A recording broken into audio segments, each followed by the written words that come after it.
A loss to open the season. Now they're up against their former coach. No lack of motivation for the Leafs as they face their old coach, Sheldon Keefe, who just happens to be 2-0 to start in his new job in Jersey. Joined now by Bryan Hayes. Bryan, while the Leafs only have the 9th best odds to win the Cup this year, the Devils are currently the 3rd favorite to win it all. Does Sheldon Keefe actually have a better roster from top to bottom in Jersey than he had in Toronto?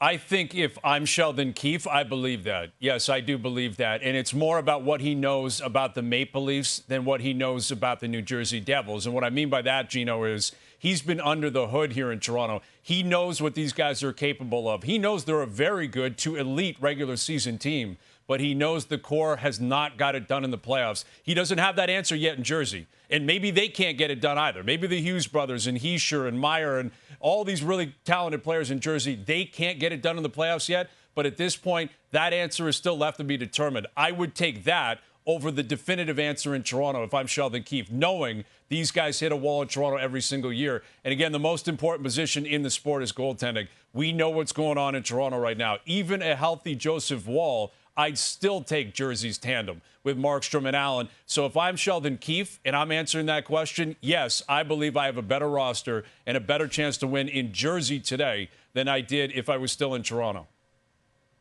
Okay, so here's my worry. Here's my concern as I look over all the league. The Leafs are now the 9th favorite to win the Cup. They were way higher than that this time last year, and yet internally, they're a better team than they were this time last year. So, Hazer, let me ask you the question.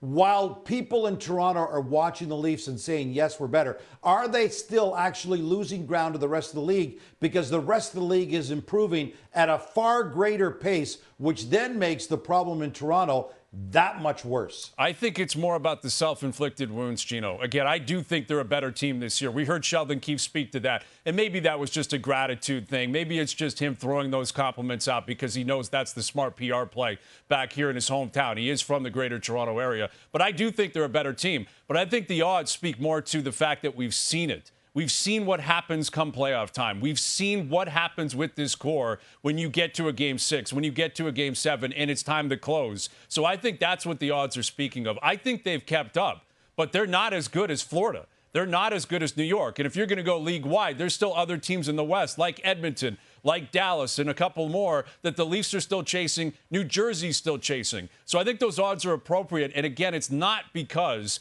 Joseph Woll didn't play night one. It's not necessarily because of the depth chart in Toronto. They have a lot of talent. It's because of their history, and it's because of their reputation. I think a lot of people kept going to the well year after year after year. And what those odds are telling me is a lot of people are finally saying, I'm not going to do it, and jump to that conclusion with the Leafs anymore.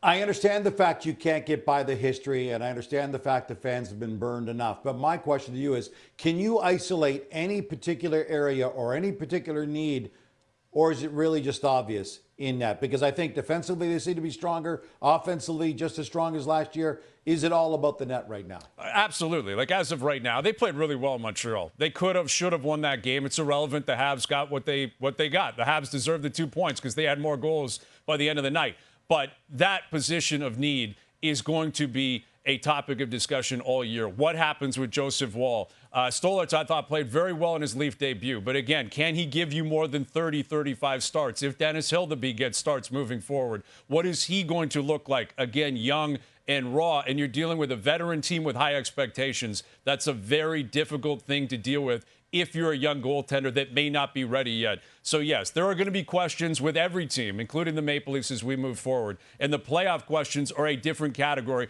and we'll cross that bridge when we get to it. But as for the regular season, going into night 2 for the Leafs, it's about the goaltending, and I would say that's taking up the majority, if not all, of the oxygen in the fan base. One positive note for the Toronto Maple Leafs, they've won 7 straight games in New Jersey. However, when they won those games, Sheldon Keefe was coaching them. Now he's coaching the opponent.